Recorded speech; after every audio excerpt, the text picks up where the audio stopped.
Hey everybody, welcome back to Grunt Style Foundation's Gaslighting the Warfighter podcast. I'm your guest host today, Derek Blumke, Veteran Impact Fellow for the Grunt Style Foundation, and I have co-host Tim Jensen with me today. Mr. Tim Jensen, welcome, sir. Well, good to see you, Derek. It's great to be with you today. We've got an important subject to be talking about here on Gaslighting the Warfighter, and I couldn't think of a better person to be sharing that time with than you today, the subject matter expert on this particular subject. Hey, Derek, the reason why we've gathered here today is we've got some really dense data that was released right before the Christmas break from the VA, and that was the 2024 VA's annual suicide report. There's a lot of information in this thing, and it was released in two parts. First time they've ever done that before. So what we're going to do today is we're going to get through a lot of this data, a lot of the subject that they talk about within this report, and we're going to challenge a lot of the things that were inside the report itself. We've got some great guests that are going to be joining us today to help us talk about it, to unravel some of the information that is inside of this thing. And we're going to bring some veteran service organizations in to talk about what their opinions are around this subject. So we've got a really great opportunity here to bring in a lot of people that can speak intelligently to this and are doing a lot of work in the space to reduce the numbers, because as the data shows, we're not going backwards, right? We have a lot of work to do. So, Derek, that's why I'm excited about this conversation. I'm excited to share this time with you. And really, let's get into the guests, because we got some really great people that have a lot of information to share. Absolutely. Today we're joined by Peacock, U.S. Army of Iraq veteran.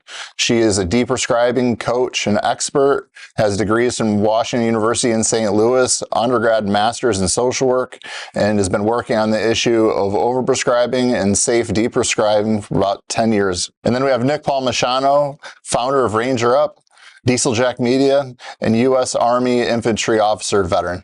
I was an infantry officer, and when I got out, I had a brief gig in a Fortune 100 company before starting a hobby, Ranger Up, that turned into a full-time job. And in that capacity, that was the first time I really started dealing with veterans in crisis, because, Tim will tell you, people will write on customer service and just kind of let you know that they're in crisis and could you call, or they'll hit you up on social media. And so in the early years of that company, part of our job was to talk to people that had returned from combat or had gotten out or had major issues. And it became a really important, issue to me. And then, fast forward throughout the years, I'm a founding member of Save Our Allies. We do international refugee work. We, Afghanistan, Pakistan, Ukraine, et cetera. And in Dieseljack Media, I work with so many organizations that are trying to fight this issue that you realize that there is a path forward. There are solutions, but so much of those solutions are predicated on getting ahead of the problem before it is a problem. And so I'm excited to be here to talk about this with you guys. Super excited to hear, Angie obviously is way more qualified than all of us.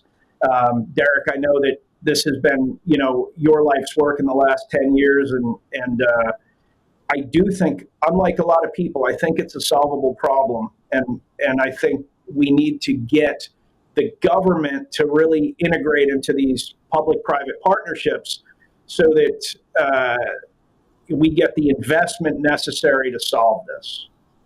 So, Angie, pleasure to have you on the program, and we are excited to pick your brain on this subject. You are very close to it, and you've been working in parallel with Derek for a very long time on the subject, the epidemic of suicide within our community. But, with that, there are some new subject terms that are being used inside of the annual suicide report.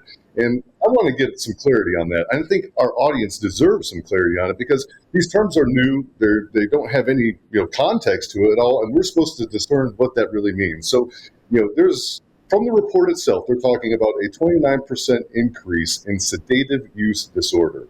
What the hell is that? When that popped up, when I was reading the report, I was like, what do they mean by that? Because what I heard in that, and it's the title of, I think, this episode, is a little gaslighting. And what I mean by that is VA is prescribing benzodiazepines. It's a class of drugs used for anti-anxiety. they are prescribing them at a very high rate. And once they prescribe that and the veteran gets physiologically dependent, which is different from addiction, they're not buying these on the corner, okay? They're getting them from their doctor for anxiety or post-traumatic stress, and then they become dependent on them. Is the VA labeling them as having this addictive disorder? That's a problem. That's a lot of gaslighting. That's an overprescribing problem. And that shows you, or it shows me at least, that they don't have a safe deprescribing program. Instead, they're labeling these veterans addicts. That is irresponsible and very gaslighty to me. And it's definitely stuck out on the report. There was no context. There was no citation to follow. Very vague.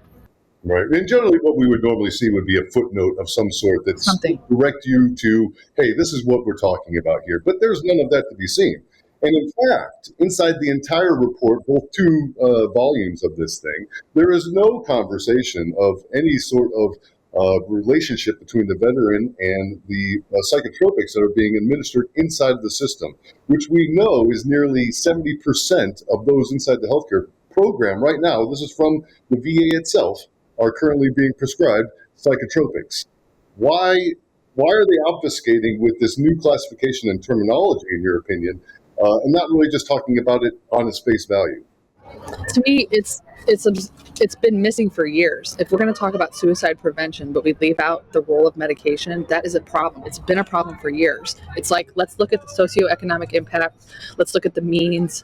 There was things about firearms and ways that veterans complete suicide, but there's nothing about the medical side, nothing about, this is something our veteran community hasn't talked about much, but the fact that we are paying veterans benefits to go to the doctor to take their meds, and they're scared to stop taking their meds, and if they even wanted to stop their meds, that would threaten their benefits in their minds. That's a problem. It's like a cat chasing its own tail. Okay, so there's a lot of different issues here. The other thing that stood out to me was the female veteran number taking that sharp decrease in 1 year. I found that very suspicious. Like, okay, then if you did something so great, what is it, and why didn't it not work for male veterans also? So this data concerns me in multiple levels. I wanted to chime in at the end of her comment. And it's also interesting that and Derek and I have spoken about this, that they literally in their note sheet say, hey, don't look at any 1 year as a trend. Don't read too much into this information. And then, right on their takeaway page, the first thing is like, female, suicide rates are way down. Literally the exact same amount as the previous year was up. So, to your point, right, is like, don't look at our numbers and take it for face value 1 year statistics, because no changes can be fundamentally done, right? But the statistical value, we ran that. Everybody's connected to AI right now in ChatGPT, right? And this is something that Derek and I were working on, and he ran this equation, right? This probability through ChatGPT, and it came back with a 1 in 15 billion chance that this circumstance would correct itself like it did. So, do they find us as fools? Because, I think some of the smartest people I've ever met wore the uniform of the United States military. And for them to think that they can pass this along to us like we're a bunch of just like low IQ individuals, it's just preposterous. So, Nick, you do a lot of work, within the community. You do a lot of great stuff with the American Legion, and I think the American Legion is doing some really great things when it comes to firearms unlocking and this thing and things of those nature to reduce means reduction, right? But when it comes to like the total, when you got means reduction versus root cause, what is the difference in your mind and your perspective? Yeah, so I think there's a huge difference, right? So, it's incredibly telling that the numbers of veterans that have not deployed have even higher suicide rates than veterans that have deployed, right? So we have to look at it differently. It's, the people tend to think, oh, somebody experienced some terrible thing in combat and they can't get over it. And while there are cases like that, it's very infrequent. Typically what happens, you get out of the military, you lose purpose. You no longer have a tribe around you. Maybe you're on pain meds for some injury. Maybe You're on psychotropic drugs for depression as a result of not having purpose and drive when you get out. Maybe you're going through a divorce. Maybe you're drinking too much, because let's face it, we all know that that's something that happens. Most of us have suffered from drinking too much as a result of being in the military. And you stack that on top of all of these other problems, and it creates this kind of like maelstrom of, there's no way out. I can't see a path forward. And any of those factors by themselves are enough. But, there are people that don't have jobs, just went through a divorce, they're on pain meds or they're on psychotropic drugs, and they're like, what's the point? It's also, there's a little bit of it like the scene from First Blood, where you're like, in the military, I had all this responsibility. Even if you got out as a team leader or a squad leader, like, it's like you were in charge of a lot of people in a very important setting. And now it's like you can't get a job in something you look at and you go, man, I could easily do that. Now, this isn't most people. Veterans significantly outperform all cohorts in compensation, in entrepreneurship, and levels of happiness. But the small group of people that kind of don't, click right away end up in this precarious position. I want to say something about like our suicide prevention efforts also. When we teach veterans, if you go report suicidal thoughts or behaviors to your medical provider, you're going to lose your rights, you're going to lose your gun rights, we're going to put you in a psych ward and give you meds. That is actually coercive and punitive. So like the veteran learns, stop telling these people that you're suicidal. And the medications have side effects for suicide, especially for young men. It's like it's staring you right in the face. So the question I have to ask after reading both reports, the whole thing, was there's been a rise in suicide. We have not done a good job. So you have to look at the prevention efforts, and all the money VA is spending is not working. It's not. Okay, that's it, bottom line. Rethink the whole thing. Nick, I'm going to go to you, and then Angie, I'm going to come back to you, because we're going to come back to sedative use disorder and benzodiazepines. But Nick, when we saw each other last at the Student Veterans America's National Conference, we were talking about this issue of overprescribing. 68% of all veterans at the VA on a psychiatric drug, another 28% on antidepressants. As Angie mentioned, almost all these medications have a suicide risk profile. The VA, for the past year, we've been meeting with them at all levels, from the secretary on down. They're aware of this issue. They're aware there's a problems with prescribing practices. In fact, there was an OIG report that investigated the death of a veteran that was at Abbey Gate in Afghanistan when the bomb went off. This young man was a student veteran at the University of Alabama. He took his life at 22 years old after being on an antidepressant for a month and a half. What the OIG report came back and said: failure to provide informed consent, failure to provide safe medication management, down the list. But when we were talking, you talked about the impact of the Afghanistan withdrawal and how it impacted veterans, service members alike. Would you share more with us about what you shared with me back just a few weeks ago? Sure, and it's important. It's important for me to start with, I do not have the physical evidence of this. So this is just me sharing information that was passed on from some whistleblowers on this topic. But folks that were physically present during the Afghanistan withdrawal have seen a significant spike in suicide rates and suicidal ideation.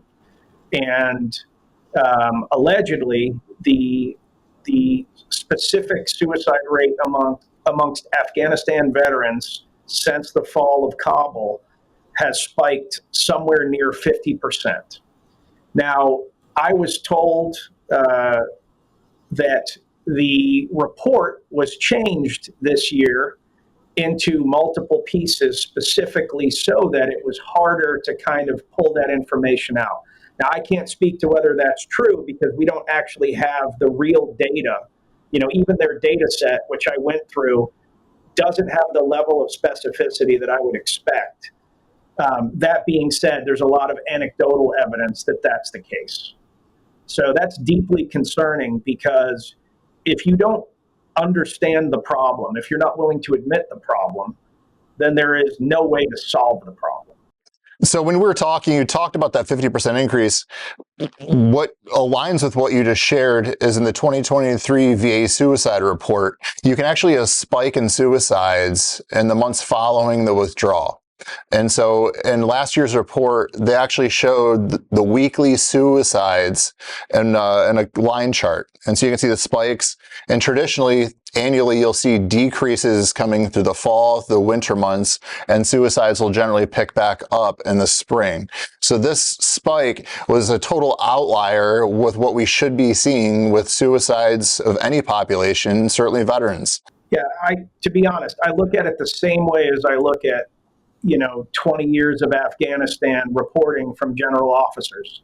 What was in the news every year? We're making progress and we're getting there, and we just need a little more time. And I feel the same way about reporting on suicide prevention. Not from NGOs. NGOs are incredibly honest and tell the government exactly what they need. But from the government, there is a desire to hide the bad news. And I won't pretend I know why. Maybe it's because it hurts recruiting. Parents look at it and say, I don't want my kid to join because look at all these, they have 2 times the suicide rates, of the civilian population. Maybe it's just because for political reasons, like, administrations or, congressmen don't want to take the heat for it. Maybe it's just human nature to say, oh man, we're spending all this money and we're not getting results. But, I know and Tim, like, you can definitely back me up. In life, in entrepreneurship, in relationships, you cannot get to a good place if you don't admit something sucks. Take anything, right? The first Grunt style shirt, I am sure sucked because I know the first Ranger Up shirt did. And we had to iterate and figure out what good looked like. When you start jujitsu, you suck, and it takes reps to figure. So if you continue to pretend like, oh, we're putting these efforts in, well, if the effort isn't getting the result, then you need to be willing to scrap all of it. But the problem is there are people getting paid, there are programs, people run these programs, and nobody wants to admit, like, this isn't working. And I'm not saying that there aren't things that are working. But if the goal is 0, right? If we start at 22 and we get to 5, okay, we're doing something right. But if we start at 22 and we get to 22, and I know that's not exactly the number, but for a long time, it's basically been the same. So we're not winning.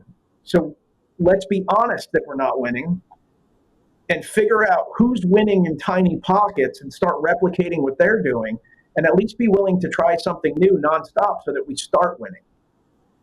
That's my problem with it. It's we all know it's bullshit. Nick, I think the way that you frame that with the analogy of the 20-year war, right, and the reports that we're constantly getting from all the big wigs that said we're winning this thing every day, guys, right? And we got blown that smoke straight up our ass for 20 years to walk away from both Iraq and Afghanistan as warfighters and veterans of that conflict to feel like we've been defeated. The challenge with the government when it comes to how they frame this and they're looking at it internally is they have all the money in the world to spend, and there's not a project that they won't throw dollars at, right? But when it comes to them saying root cause analysis and what we're trying to solve, then it's like, we don't want to really get into that game. Let's just jazz hands over here, and we'll talk about, hey, are you guys really locking up those guns? Because we see a lot of you guys taking your life with guns, and that's the real problem, guys. But so it's, I love that analogy, and the only way that we're going to, move this ball further down the field is by having these real conversations of saying, you know what, we've lost confidence in the generals. We've lost confidence in the VA. We don't make these stories up. We don't make the story up that 100 veterans go to the Phoenix VA to get their colonoscopies to walk out with HIV.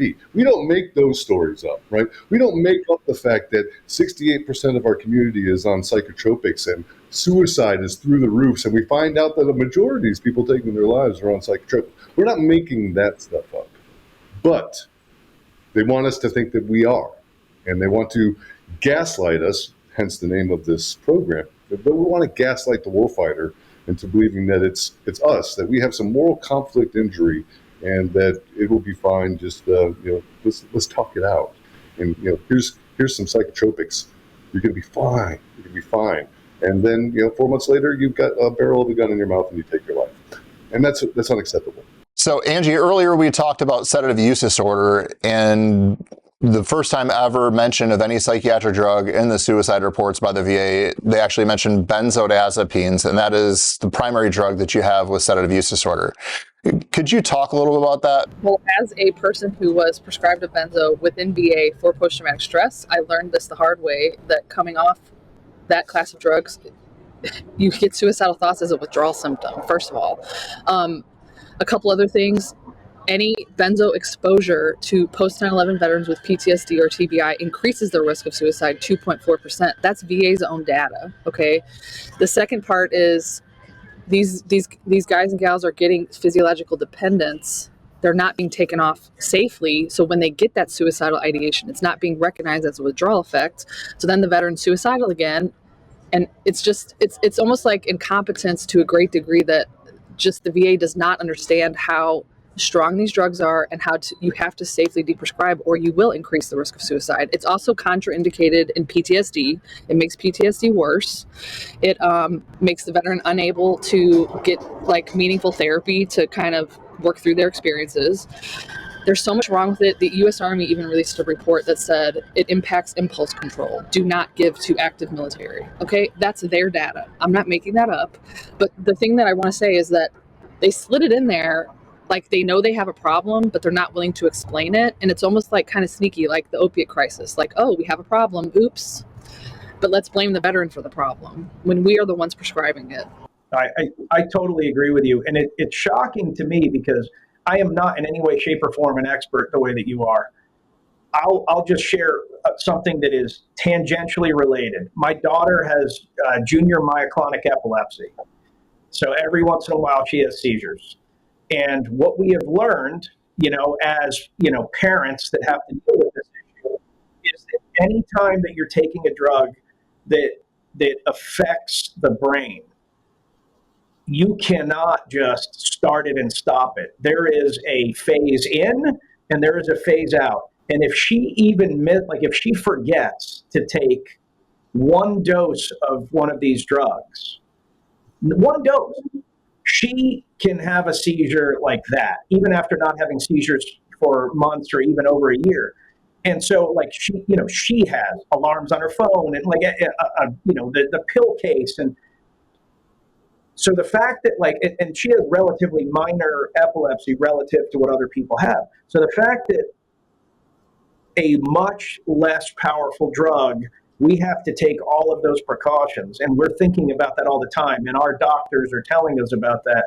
But then you have veterans that are starting and stopping things that are literally 100 times stronger. And I know it's not apples to apples, but I have to think that the effect is similar. Yeah. And I just think if you take a young mind who's been through really traumatic experiences and you go messing with their meds, taking them off, putting them on, putting them in the psych ward because they're suicidal, what do you think good is going to happen out of that? Obviously, it's not good. We're watching it.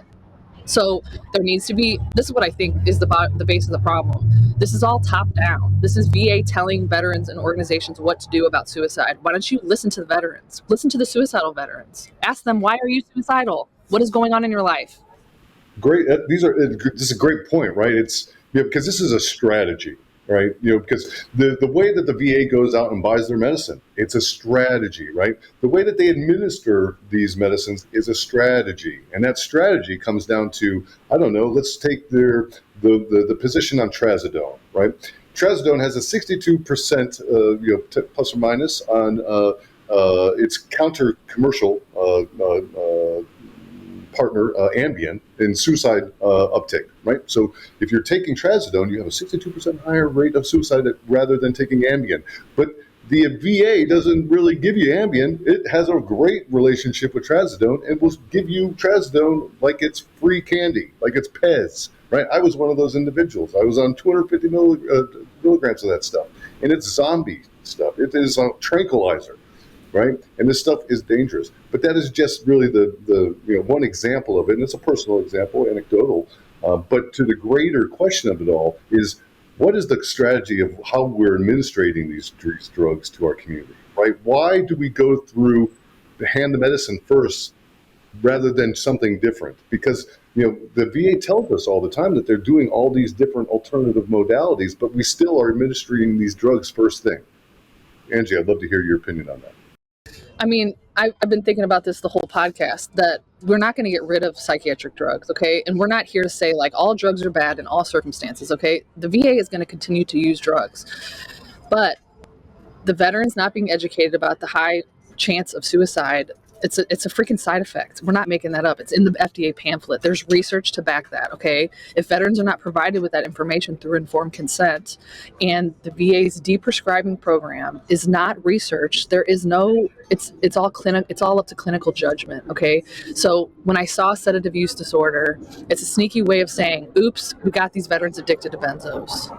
And if you read their deprescribing clinical practice guidelines for deprescribing benzos, it's very irresponsible.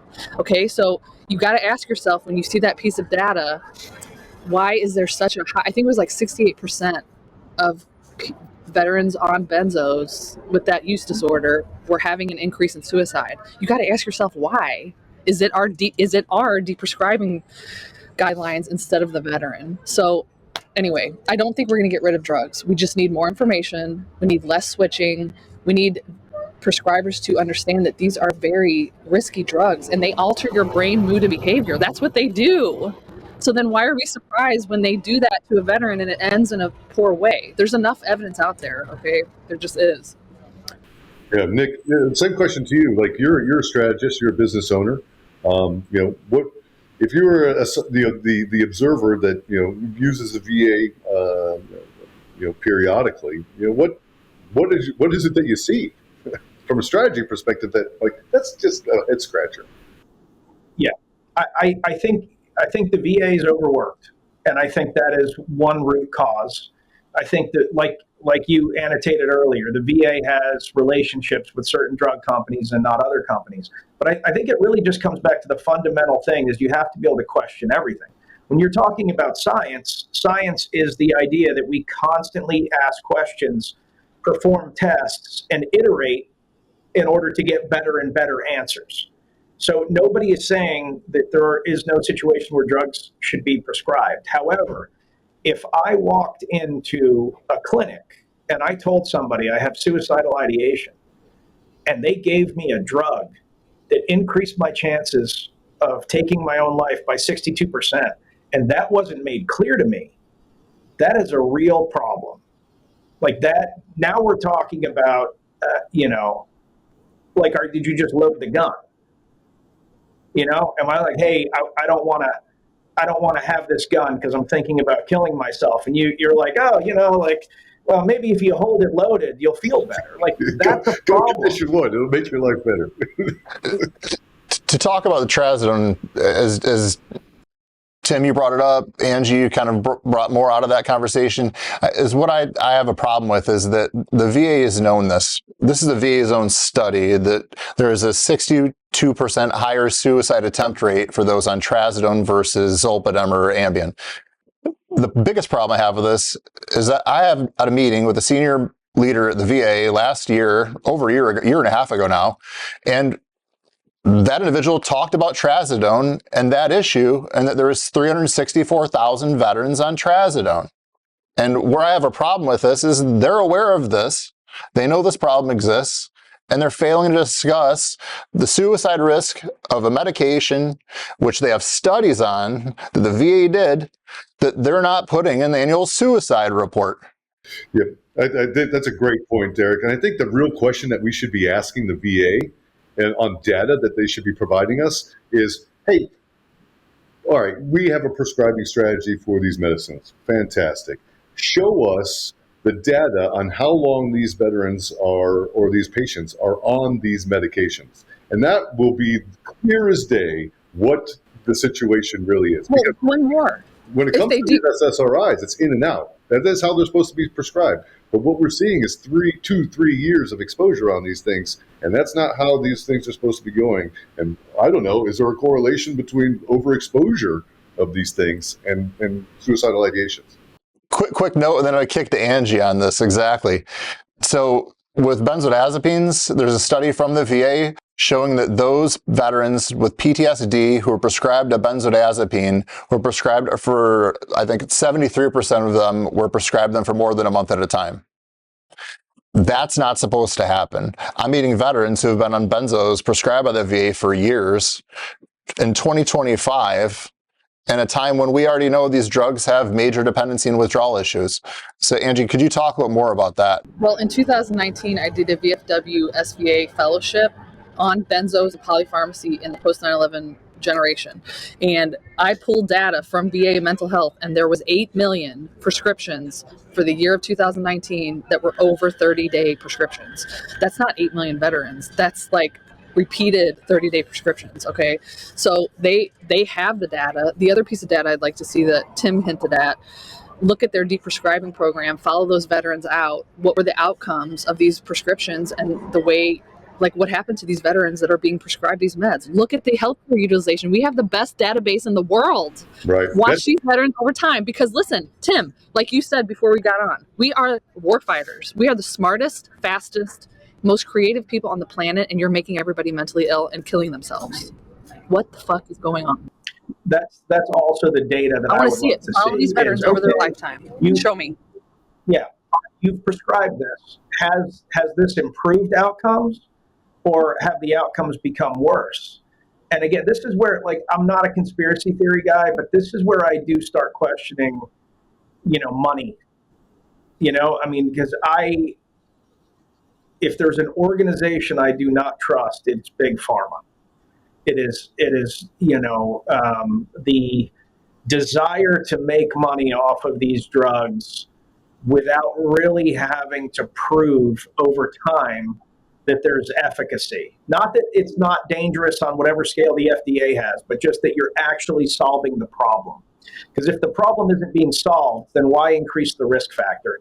And I suspect, based on the fact that suicide numbers have not decreased, that we are not actually solving the problem with any of these drugs. It's funny you talk about efficacy, because you look back at 1988 and 1991 when Prozac and Zoloft were approved for market respectively. The FDA has a committee that comes together and discusses whether the drugs are safe and supposed to be effective. That's a primary supposed to be the measure. The entire debate throughout all these hearings was efficacy. The drug companies can submit as many studies as they want that they conducted themselves, but they just need to have 2 that show some level of efficacy. And so that's what they got, was a couple studies that barely showed efficacy. Would it surprise you at all that it was a VA psychiatrist that chaired those hearings and then also chaired what we now look back and call the 1991 Prozac hearings? So, we got a lot of horrific stories that were coming from that conversation. Women, mothers killing their families, their children. Some really gut-wrenching stuff that moved the needle nowhere in the grand conversation at all. In fact, what we end up learning were the people on that board were representative and lobbyists of Big Pharma, right? So we weren't even having a real conversation. We were having a spectacle of subject matter experts that like to go around and parade, their data around and make us all look like we're stupid because they're driving a bottom line or a contract relationship with their end user. So, it's a farce. This whole conversation is a farce. The last 60 years of this conversation has been a farce. But we sit here and we wonder why the numbers continue to grow. We wonder why there's school shootings that are happening all over the country, and we can tie these medications to those as well. Like, why are we still doing this? And at what point is life too sacred to say we're not going to do it anymore, or we're going to find better ways of applying this stuff? Because to Angie's point, and to I think everybody on this panel, is that this medication has its usefulness in controlled, applied situations. But when it's left to run rampant, then we look around the community and wonder why everything's on fire, and then we're sitting here with a match in the other hand. So you can't be both ways. Angie, I'm going to ask you a question coming off of what Tim just shared. Would you mind sharing how many medications these folks had you on? Yeah, I was prescribed more than 40 psychiatric drugs in 13 years. And at the height, I was on 18 at the same time. And you might think that is wild. No, it's absolutely true. It's in my VA record. I also had 7 hospitalizations, like 4 suicide attempts. So I've lived this, okay? And I didn't know. All of this stuff that I'm having, now I have really bad anxiety. Now I have really bad depression. Okay, here's more meds. Turned into polypharmacy nightmare.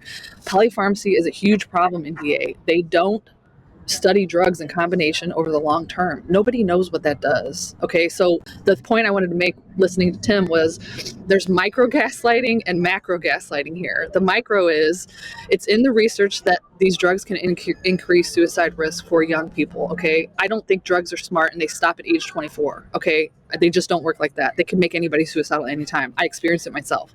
Secondly, so if the veteran starts getting suicide ideation, now they're put on other meds. They're told they're mentally ill. This is depression forming. This is your post-traumatic stress, whatever.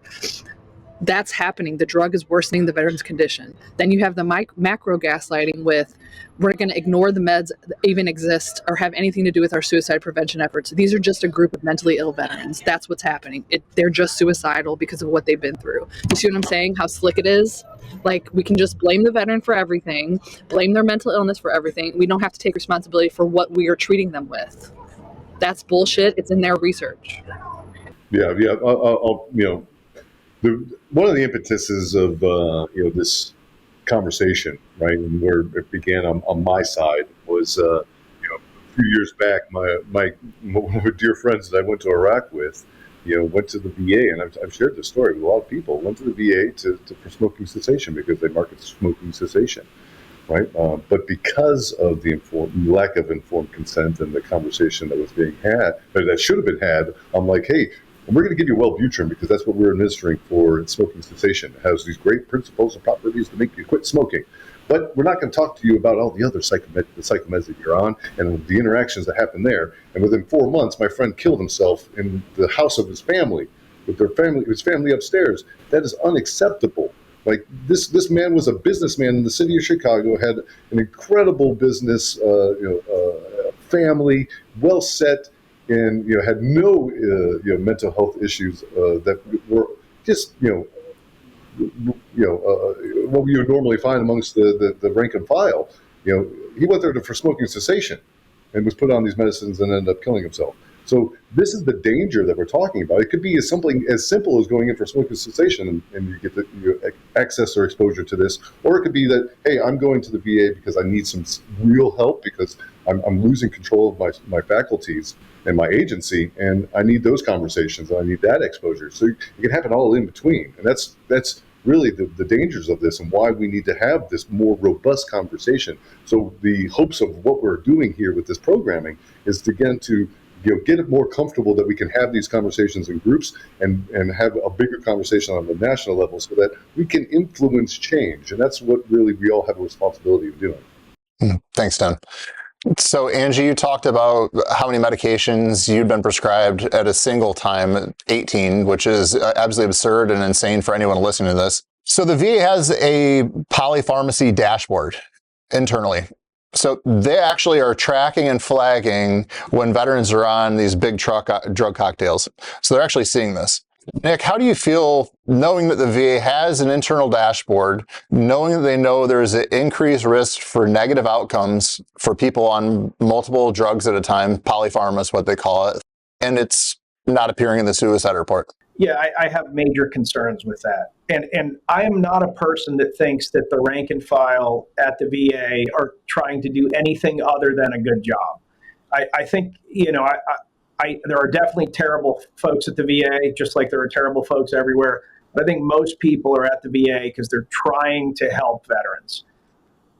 That being said, when it comes time to report, managers have a tendency to not want to take any heat or not want to be responsible for outcomes. It's much easier to just be like, veterans have this problem, as opposed to self-assessment. Like nobody wants to admit, you know what, maybe this woman took their life because of something we prescribed. But I'll tell you what, identifying that in year one, making that public, making sure it's very clear that this is a risk, maybe saves lives in years 2 through infinity. And that is what like the expectation should be of our services. Not that people aren't going to make mistakes, not that we aren't going to identify things that are problematic. Like that's medicine by nature. There are things that they used to prescribe cocaine. You know what I'm saying? Like, so it's not like anybody's saying, that we can't be wrong. But like when we're wrong and you keep doing it, now it's on you. Like now you are complicit in ruining people's lives. And, to the title of this thing, now you're gaslighting people into thinking that it is on them when it's really on you. And that's a problem. Tim, do you feel like this report is telling a story that we're actually learning something from? Yeah, with the benefit of my exposure of working in the PACT Act and working with the VA and legislators on Capitol Hill, I think it's just more of the same. I think it's obfuscation. It's the jazz hands of, hey, we know there's a problem, but we're going to point you over here on some things that is going to give us a little bit more time, and we're not going to really talk about the big things, right? And to everything that what Nick had just pointed out is like, all we are asking is like, can we just be honest with each other and say, yes, there's a problem? Because once we identify the problem, we can start changing the problem. And I think that again, it's more of the same. Since these reports started coming out, right? It's obfuscation of the data, jazz hands, look over here, and we're going to continue, guys. We promise that this is an initiative. We're going to spend millions and millions of your tax dollars on this to make sure we get it right. Well, the insanity has to stop, and it has to stop here by just the way that we are looking at the data. And if we can just change that, right? And maybe get some informed consent pushed through the VA. That's change right off the get, and we can make some substantial movement off of that. Because in the war of attrition, right, which that's what we are stuck in right now, we are fighting for inches. And I don't have any more inches to give when my buddies and my friends are dying and they're taking their lives, just like they did with the PACT Act. I don't have any more time.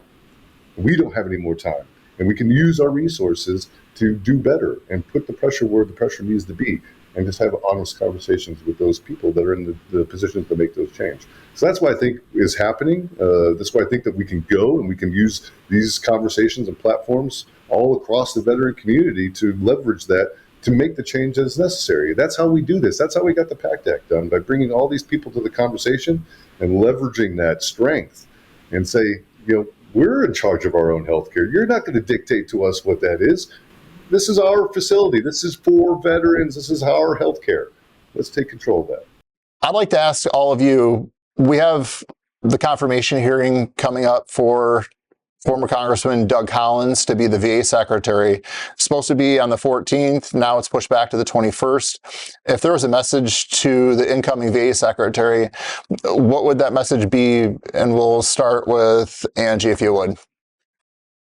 My message to the incoming secretary would be that VA needs an overhaul of the suicide prevention program, starting from the ground up. Number one, listen to veterans. Ask them what is going on in their lives, in their treatment choices, everything that we can find about their suicide risk and just what's going on.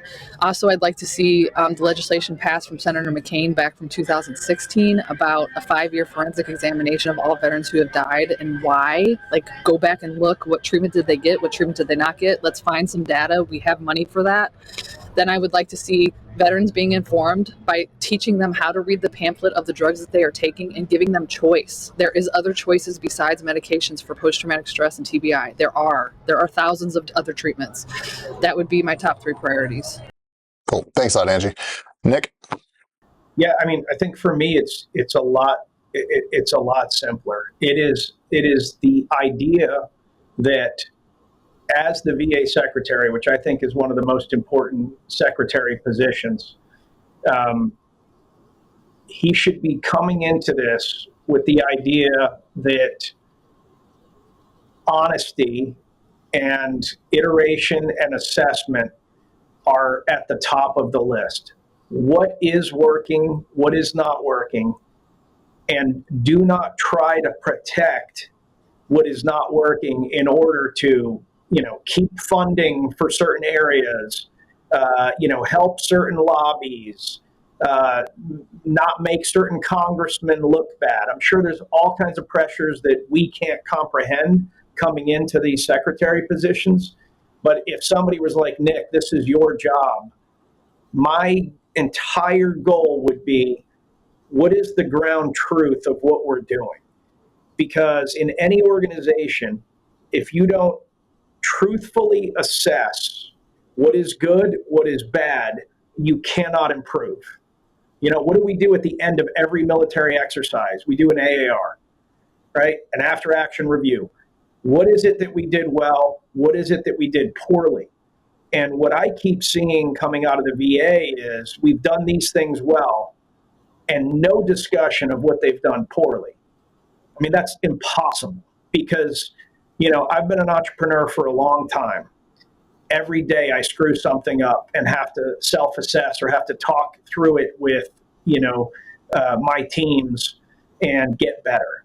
So it is impossible that in an organization as important, as large as the VA, that there are not issues of concern.